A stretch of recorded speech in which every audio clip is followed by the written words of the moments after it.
कल्पना कीजिए आप एक दिन सोकर उठे और पता चले कि आपका देश के प्रधानमंत्री जो था वह एक मुसलमान था और उसने अपने नाम को छद्म रूप में बदल कर यहाँ के जनसंख्या को धोखा देने के लिए कि उसने एक हिंदू नाम रखा।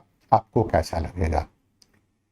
कल्पना कीजिए आप इसी तरह से एक दिन उठते हैं और पता चल पाता है कि जिससे की छवि आपने बनाई है कि भारत का सबसे अच्छा जो मॉन्यूमेंट है, बिल्डिंग है, जो भवन है, वो ताजमहल नहीं होकर वो हम्पी है, तो आपको कैसा लगेगा? कल्पना कीजिए आपको मालूम चल पाए कि न्यूटन ने यहाँ पर जो गुरुत्वाकर्षण के नियम थे उनकी चोरी की थी, तो आपको कैसा लगेगा? कल्पना कीजिए कि यह बात आपको मालूम चले कि जिस कारण से ब्रिटिश को यहाँ से भागना पड़ा उस बात को आपसे छिपाया गया, आपको कैसा लगेगा? कल्पना कीजिए कि अगर आपको यह मालूम चले कि जो देश का सबसे बड़ा स्तंभ है, सबसे बड़ी जो छवि है और इंजीनियरिंग की, अभियांत्रिकी की सबसे अच्छी मिसाल वह मेहरौली के आयरन पिलर, उसे किसी एक ऐसे मॉन्यूमेंट के भीतर, किसी ऐसे अहाते के भीतर में रख दिया गया है जो इससे कहीं कहीं कहीं अधिक पतित है। आपको कैसा लगेगा? आप सोच सकते हैं कि भारतीय इतिहास इसी तरह का है, इसी तरीके से इसे बताया गया है, इसी तरीके से इसका प्रतिनिधित्व किया गया है, इसी तरीके से, इसी विधि से इसे प्रतिबिंबित भी किया गया है। अब 21वीं शताब्दी में कुछ कारणों से पता चल पाया कि 70 साल में कुछ कुछ काम हुआ है। वह 70 साल में कुछ काम यहाँ के बहुत सारी जनसंख्या को गुमराह करने के लिए किए गए। कुछ 70 सालों के जो ऐसे काम थे, वह काम ऐसे थे कि इस स्थान पर लोगों को गलत रास्ता बताने के लिए किया गया। कुछ ऐसे काम थे जो इसलिए किए गए जिससे कि यहाँ के लोग कभी भी अपने आप को गौरवान्वित महसूस नहीं कर पाए और हमेशा हीन भावना से ग्रसित रहे। कुछ काम ऐसे किए गए, कुछ काम ऐसे छिपाए गए, कुछ कामों के बारे में बताया नहीं गया और उनके बारे में उनका इंटेंट, उनके बारे में उसके पीछे जो कारणत्व था वो बिल्कुल ही स्पष्ट अब हो गया। तो आपको कैसा लगेगा? लगेगा कि यह कितना नैतिक था, कितना नहीं था। और यही 21वीं शताब्दी के बारे में यह बातचीत चल रही है कि भारतीय इतिहास को अब क्या किया जाए, जिसके इतिहास के बारे में इतनी गलत गलत भ्रांतियां फैला दी गई हैं, इतनी गलत गलत बातें बता गई हैं, इतने छद्मावरणों का उपयोग किया गया है, इतनी बातों को छिपाया गया है, इतनी बातों की व्याख्या जो की गई वो बिल्कुल उल्टे तरीके से की गई है और इतने बातों के बारे में जो बात बताई गई वो बातों को तोड़ मरोड़ कर आपके पास में बताई गई है और आपकी जो धरोहर है, आपकी जो विरासत है, वह जो आपकी ठाती रही है, उसे बिल्कुल ही अनदेखा करके उसे मरने के लिए बिल्कुल जीर्ण अवस्था में छोड़ दिया गया है। तब आपको कैसा लगता है? तब आप यही कहते हैं कि क्या इतिहास को ठीक से, इसे ठीक नहीं किया जाए, शुद्ध नहीं किया जाए। शुद्ध नहीं करने का अर्थ दो हो जाते हैं। पहला अर्थ होता है कि वास्तविक रूप में इसे पवित्र करने की आवश्यकता पड़ जाती है, शुद्ध करना है। और दूसरा, जब आप इसे कहते हैं करेक्ट करने की, सही करने की बात करते हैं, वह भी उसके लिए शुद्ध हिंदी में शब्द है, वह भी शुद्ध ही है। तो क्या यह नैतिक है? यह नैतिकता के दायरे में आता है कि भारतीय इतिहास को इस रूप में इसका प्रतिनिधित्व किया जाए? अब कुछ लोग सोचते हैं कि अब इतिहास पढ़ने की जरूरत क्या है, इतिहास की आवश्यकता ही क्या है, इतिहास का की भूमिका ही क्या होती है। उन सभी लोगों के लिए जो ऐसा समझते हैं कि प्रगतिशील होनी चाहिए, तो प्रगतिशील तो तब होंगे जब आप बचेंगे, तो आपकी अस्मिता बचेगी, तो आपकी पहचान बचेगी, तो आप बचेंगे, तो आपकी अपने बारे में समझ बचेगी। तो आपने खुद देखा होगा कि अफगानिस्तान में क्या हुआ। किन्हीं किन्हीं व्यक्तियों के पास में उस स्थान पर 300-400 करोड़ रुपए की पूरी खाती उनके पास में है। उनके पास में हजारों एकड़ की जमीन, उनके पास में घर द्वार, प्रासाद, महल, सब कुछ। चूंकि वह राष्ट्र सुरक्षित नहीं था, वह देश सुरक्षित नहीं था, इसलिए सब कुछ छोड़कर ही आना पड़ा। तो मतलब इतिहास का कुछ ना कुछ महत्व तो होता है ना। आपने सब कुछ बनाया और अंततः पता चले कि सब कुछ कोई लूट कर ले जाए, जैसे सोमनाथ मंदिर को लूटा था, जैसे नालंदा विश्वविद्यालय को लूटा था, जैसे पूरे भारत को लूटा गया। बनाया सब कुछ आपने, मेहनत सब कुछ आपने की, सब कुछ कमा धमा कर आपने उसे सजा कर संवार कर संजो कर रखा, इसलिए कि आपकी अगली पीढ़ी उसके ऊपर राज कर सके। और वह अब गरीबी की रेखा के भी नीचे चली गई है। तो इसका कुछ न कुछ तो अर्थ निकलता ही है। भारतीय इतिहास का महत्व यह होता है, या इतिहास का महत्व यह होता है कि इतिहास आपके प्रत्यक्षीकरण को निर्धारित करने का कार्य करता है, आपके नजरिए को बनाने का काम करता है। यह निर्धारित करने का काम करता है कि आप अपने देश के बारे में कितने गौरवान्वित महसूस करेंगे और कितने गौरवान्वित महसूस नहीं करेंगे, उस पर कार्य करता है। यह बताता है कि आप अपने देश के ऊपर में अहंकार करेंगे, घमंड करेंगे, इसके बारे में अभिमान करेंगे और इसके ऊपर में गर्वान्वित महसूस करेंगे या नहीं, इसे निर्धारित करने का काम करता है। यह निर्धारित करने का काम करता है कि देश के सभी लोगों के बीच में कितना प्रगाढ़ और कितनी प्रगाढ़ भावनात्मक संबंधों की स्थिति बनी रहती है। यह इस बात को निर्धारित करने का कार्य करता है। यह इस बात को भी निर्धारित करने का कार्य करता है कि आपको जितनी भी बातें बताई गई हैं, जो झूठ बातें, जो झूठ और सही को आप अलग करके सभी लोगों के साथ में, आप देशवासियों के साथ में प्रेम से रह पाते हैं या नहीं। और अगर आप ऐसा सोचिए कि यह प्रेम की ही बात है ना, कि हिंदुस्तान में जितने भी लोग हैं, भारत के जितने भी लोग हैं, चाहे वो किसी वर्ग के हों, किसी वर्ण के हों, किसी भी तथाकथित जाति के हों, क्योंकि जाति यहाँ की व्यवस्था थी नहीं, जाति तो इस स्थान पर थोपी गई जिससे कि यहाँ के समाज को बांटा जा सके। मनु ने कभी जाति के बारे में नहीं बात की, तो न वर्णाश्रम के बारे में बात की थी और उसे पूरी तरह से यहाँ पर अलग रूप दे दिया गया था। तो सभी लोग एक साथ मिलकर दशहरा भी मनाते हैं, दिवाली भी मनाते हैं, छठ भी मनाते हैं, गणपति का त्योहार भी मनाते हैं। उस स्थान पर कहीं भी कोई विकार नहीं होता उनमें। यही इसकी परंपरा रही है और इसी परंपरा को तोड़ने का काम कुछ आर्य में विभाजित करके, कुछ द्रविड़ में विभाजित करके किया गया है। और तो और आप ऐसा समझिए कि जितनी भी बातें आपके इतिहास की रही हैं, वो सारी की सारी बातें इतिहास में किस रूप में चली हैं? वाच्य परंपरा से चली हैं, कहानियों के रूप में चली हैं। और कहानियां महत्वपूर्ण क्यों थी? क्योंकि कहानियां ही निर्धारित करती थी आपके प्रतिबिंब को, आपके प्रत्यक्षीकरण को, आपके नजरिए को, आपकी कल्पना शक्ति को। और अगर आप में कल्पना शक्ति ही नहीं है तो अपना तो आप में सृजनात्मक शक्ति हो सकती है, ना तो आप वैज्ञानिक हो सकते हैं, ना तो आप लेखक हो सकते हैं, ना तो आप पेंटर हो सकते हैं, ना तो आप वास्तुशिल्पी हो सकते हैं, ना तो आप चित्रकार हो सकते हैं, और ना तो आप कोई नया कार्य ही कर सकते हैं। वाच्य परंपरा की यह भूमिका थी और पूरा भारत वाच्य परंपरा के आधार पर ही चला करता था। इसलिए इतिहास महत्वपूर्ण हो जाता है। इतिहास इसलिए भी महत्वपूर्ण हो जाता है क्योंकि आप सोच नहीं सकते और वास्तविक रूप में सोच नहीं सकते। 1380 वर्षों का इतिहास गायब कर दिया गया है। इतना ही नहीं, इस स्थान पर ऐसी भी स्थिति है कि बुद्ध का निर्माण कब हुआ उस स्थिति को भी बिल्कुल आगे पीछे कर दिया गया है। पता है ऐसा क्यों किया गया है? सिर्फ ऐसा इसलिए किया गया है कि इस स्थान पर ईसा पूर्व की तिथि को किसी तरह से थोपा जा सके, एडजस्ट किया जा सके। यह स्थिति रही है। इतिहास इसलिए ही महत्वपूर्ण होता है और यही महत्वपूर्ण जो पहलू है वह अनेक मुद्दों को जन्म देता है। और मुद्दे क्या क्या चले आते हैं भारत के पास में?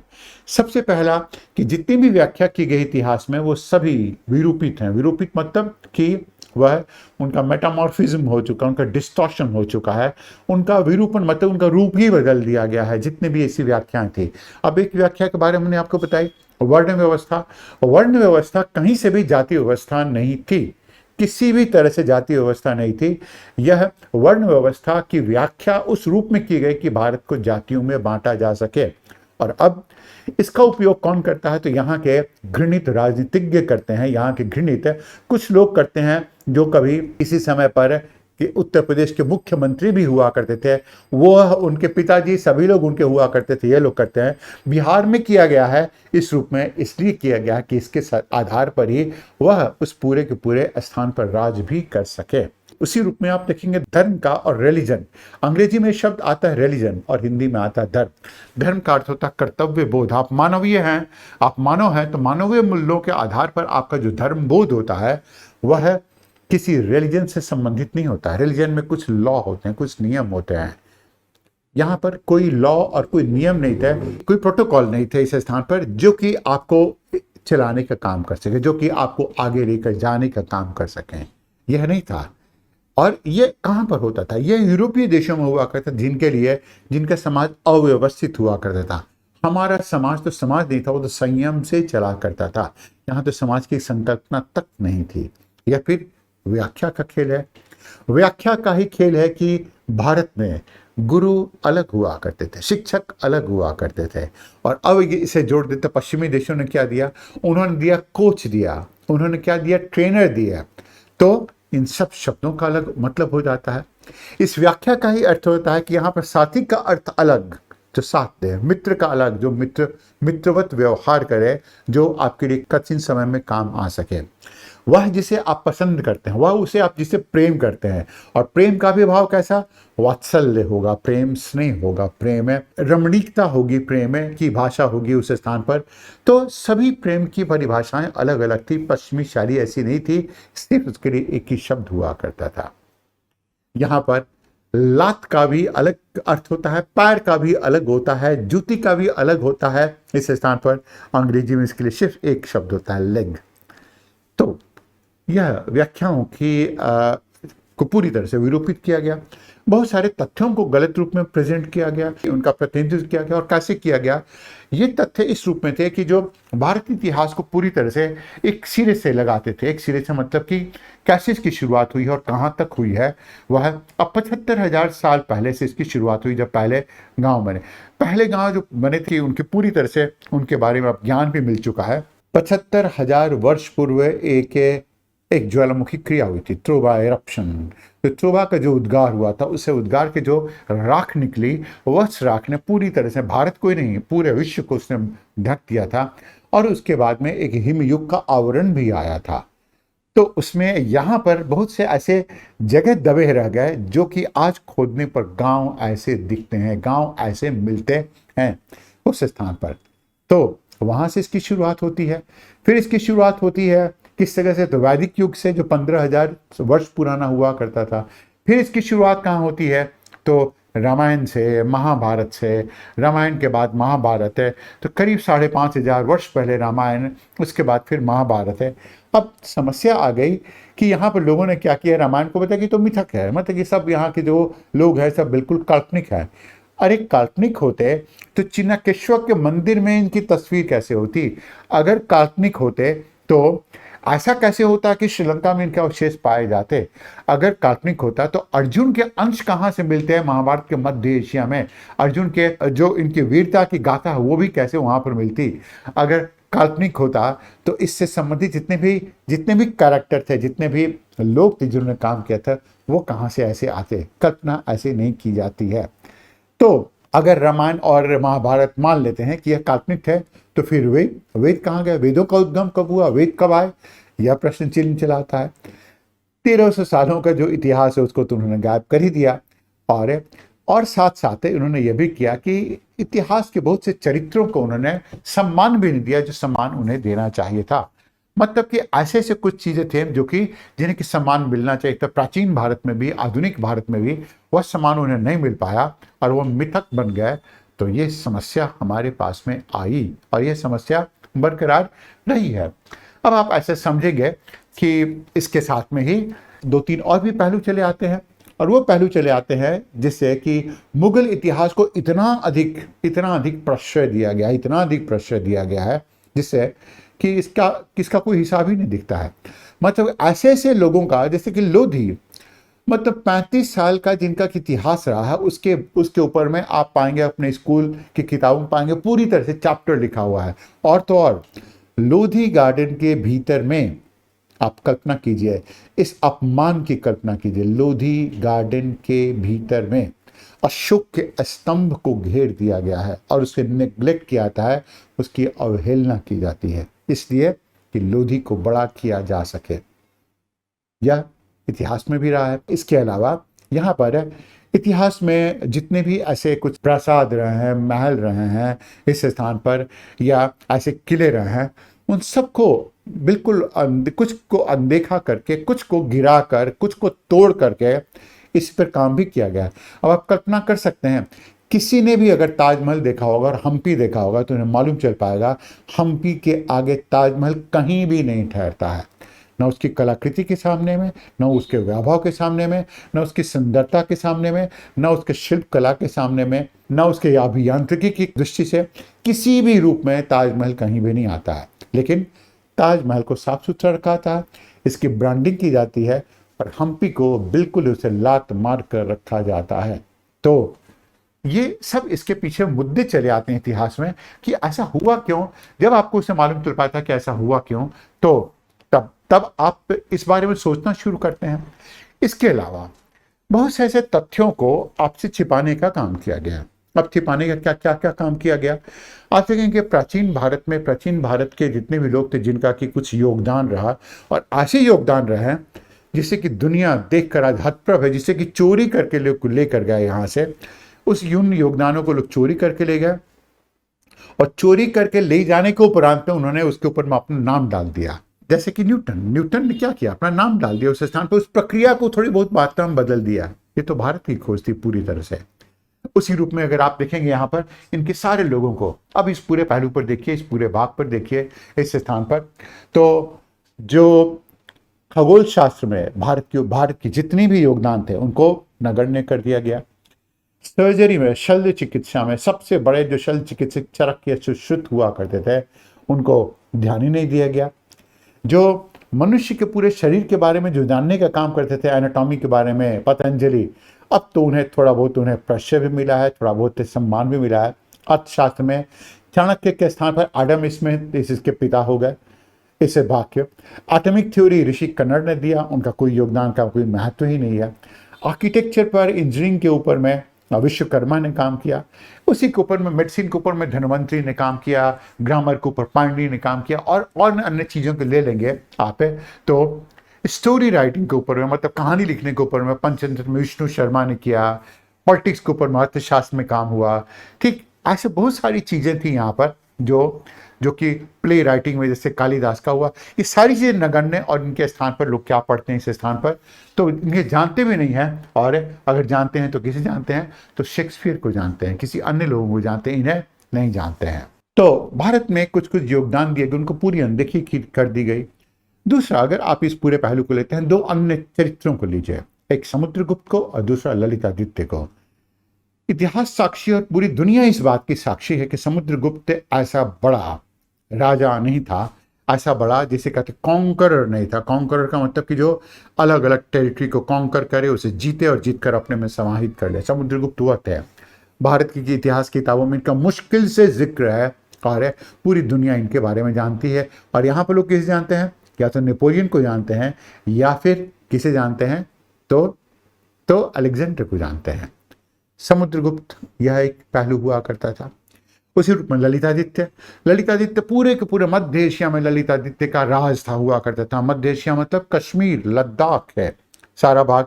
मध्य एशिया मतलब कजाकिस्तान है, उज्बेकिस्तान है, ईरान है, अफगानिस्तान, पाकिस्तान तो अपना था ही था। वह पवित्र भूमि वहाँ के कुछ काफिर लोगों ने ले ली है, यह अलग बात है, लेकिन वह स्थान तो आपका था ही। ईरान तक उसका राज हुआ करता था। ये ललितादित्य थे उस स्थान पर। अब इसी रूप में आप देखेंगे तो अहोम को देखेंगे। अहोम लोगों ने क्या किया, अहोम लोगों ने मुगलों को 18 बार हराया, एक बार नहीं, 2 बार नहीं, 18 बार हराया। कहीं जिक्र नहीं, क्यों? क्योंकि उन्होंने हराया इसलिए जिक्र नहीं है। मुगलों को ऐसा मारा पीटा कि आज तक मुगल उस पूरे पहलू पर कभी खड़े नहीं उतरे। उसी तरह से राणा प्रताप ने उन्हें हराया, लेकिन इतिहास आपका ठीक उल्टा लिखा हुआ कैसे है कि उसे मुगलों ने हराया, अकबर ने हराया। इसके अलावा आप समझेंगे कि अभी हम लोगों ने बात की थी मेहरौरी के आयरन पिलर के बारे में, कि मेहरौरी आयरन पिलर मतलब कि इंजीनियरिंग की अपनी एक ऐसी मिसाल है, ऐसी बेमिसाल चीज़ है, जैसे कि आज तक जो इसे कोई क्रिएट नहीं कर पाया, बना नहीं पाया, कि इसमें से कौन कौन से तत्व हैं जिसे मिलाकर बनाया गया कि आज से लेकर 4000-5000 वर्षों तक वो उसी रूप में बरकरार है। उसे कुतुब मीनार के अहाते के भीतर में कर दिया गया। और कुतुब मीनार कैसे बना है? कुतुब मीनार और ताजमहल दोनों ही, और ये यहाँ की कही हुई बात नहीं है, सारा पश्चिमी देश इस पूरे बात को जानता है कि जिस स्थान पर आज कुतुब मीनार है उस स्थान पर कभी जैन का एक मंदिर हुआ करता था। क्यों? क्योंकि जो यह विभत्स देखने वाले बदसूरत किस्म के लोग हुआ करते थे, जो मुगल शासक है, तो मुगल शासक इतने बदसूरत, इतने भौंडे हुआ करते थे, उन्हें बनाने थोड़े ही आता ये सब चीज़ें, उन्हें नहीं बनाने आता था, उन्हें भवन से मतलब ही नहीं था, उन्हें तो सिर्फ लोगों को मारना काटना आता था, उसी के आधार पर वह काम किया करते थे। जो आपने मुंबई के फिल्म इंडस्ट्री में जितनी जो तस्वीर देखी, वो तस्वीर बिल्कुल ही भ्रामक है उस संदर्भ में। बढ़ी हुई दाढ़ी, 10-15 दिन तक नहाया हुआ, और तो और इस स्थान पर आप देखेंगे कि कितने राजाओं को कितनी प्रशंसा से, उनको कितने तरीके से नवाजों से उन्हें रचा गया। शाहजहां को देखिए, और शाहजहां आपको क्या किया था उसने अपनी पत्नी के मरने के बाद में इतना घृणित काम किया था, इतना घृणित काम आप सोच नहीं सकते। अपनी बेटी से शादी की थी उसने उस स्थान पर। तो इन बातों को आपसे छिपाने का काम किया गया। जहां नारा उसकी बेटी थी, उससे उसने शादी की थी। आप सोचिए, कोई ऐसा यहां पर सोच भी सकता है कि अपनी पुत्री से शादी करने का कार्य करे और उससे फिर इतिहास आपका गौरवान्वित करे? तो ये सब बातें आपसे छिपाई गई थी, इसलिए भी ये बात चली आती है कि यहाँ पर इसे लिखने की बात चली आती है, फिर से वापस लिखने की बात चली आती है। इसीलिए फिर और बात आती है कि ऐसे शौर्य की ऐसी गाथाएं, जिसे अब मतलब ये आधुनिक युग की बात है, शौर्य की ऐसी गाथाएं जो कि सोच नहीं सकता है। जैसे नरसिम्हा राव ने क्या किया था, उड़ीसा के राजा थे, और इन्होंने क्या किया था, तुर्की के जो प्रताड़ित करने वाले शासक थे, वहाँ के आतताई थे, उनको हरा दिया था, जो कि हारते नहीं थे, उन्हें हरा कर भेज दिया। उनके नाम का कहीं भी जिक्र नहीं है। दुर्गादास राठौर, उन्होंने पूरी तरह से जोधपुर को बचाने का काम किया औरंगजेब से, कहीं जिक्र नहीं है। सुहाल देव, जिन्होंने कि गजनी को हराया और उसके जो सलाहकार थे, उसके जो सेनापति थे, उसको मारकर भगा दिया यहाँ से, उसका भी कहीं जिक्र नहीं है। बांदा सिंह सिख है, जनरल थे, जिन्होंने कि मुगलों के विरुद्ध में 5 लड़ाई लड़ी और 5 लड़ाई में उनकी विजय हुई, उनका भी कहीं पर किसी स्थान पर जिक्र नहीं। ये तो कुछ ही नाम है, सारे नाम नहीं है, कुछ ही नाम है, और इनका जिक्र नहीं उस स्थान पर। तो आप ऐसा समझेंगे कि कुछ तो बात रही होगी कि ऐसी समस्या आई। इसके अलावा अगर आप देखेंगे, आधुनिक इतिहास को देखेंगे, और जो आधुनिक इतिहास में कुछ चीजों की व्याख्या की गई, कुछ चीजों की व्याख्या स्वरूप को दिया गया, वह आपके लिए बड़ा प्रश्न चिन्ह हो जाता है। जैसे सबसे पहले स्वतंत्रता दिवस, तो स्वतंत्रता आपको किससे मिली? क्या आपको औपनिवेशिक मानसिकता से स्वतंत्रता मिली? क्या उन आतताइयों के विधियों से स्वतंत्रता मिली, जिसे कि जवाहरलाल नेहरू, बाद में इंदिरा गांधी, सब लोग लेकर आगे गए? क्या आपको उनके रहन सहन से स्वतंत्रता मिली? क्या उनको आपकी भाषा से स्वतंत्रता मिली? क्या उनकी विधियों से स्वतंत्रता मिली? पहले आप जैविक खेती किया करते थे और उसके आधार पर को थोप दिया गया कि नहीं, आप रासायनिक उर्वरकों का प्रयोग कीजिए, और अब पूरी दुनिया जैविक खेती कर रही है और आप रासायनिक उर्वरकों का प्रयोग कर रहे हैं। क्या उससे स्वतंत्रता मिली? क्या आपको एक ऐसी मानसिकता स्वतंत्रता मिली जिसमें कि आप बिल्कुल भेड़ चाल में चलते हैं? तो आप तो मन से वैसे ही गुलाम है। स्वतंत्रता कहाँ की? किसकी स्वतंत्रता? किस तरह से? तो देश आपका बंटकर 2 भागों में चला गया। बांग्लादेश अलग हो गया, पाकिस्तान अलग हो गया, आपकी देश की भूमि चली गई। क्या वो स्वतंत्रता थी? तो इसकी संकल्पना आपके भीतर भरी कि वो स्वतंत्रता दिवस वाली, इसमें कोई बात ही नहीं थी। और नहीं तो आपको यह भी मालूम चल पाता है कि महात्मा गांधी को, अगर वो महात्मा थे तो उन्हें राष्ट्रपिता कहा गया। राष्ट्रपिता किस काम का? 1947 के पहले क्या भारत नहीं हुआ करता था? 1947 से पहले ही तो 15,000 साल पुराना था। तो राष्ट्रपिता सिर्फ इन्हें ही क्यों? तो जाहिर है इस पूरे बात पर प्रश्न चिन्ह बनता है कि इन्हें बनाने के पीछे कारण क्या था, और ऐसा क्या कारण था कि गांधी के युग के जितने भी समकालिक तो 25 साल 30 साल में आते आते मर गए या मार दिए गए।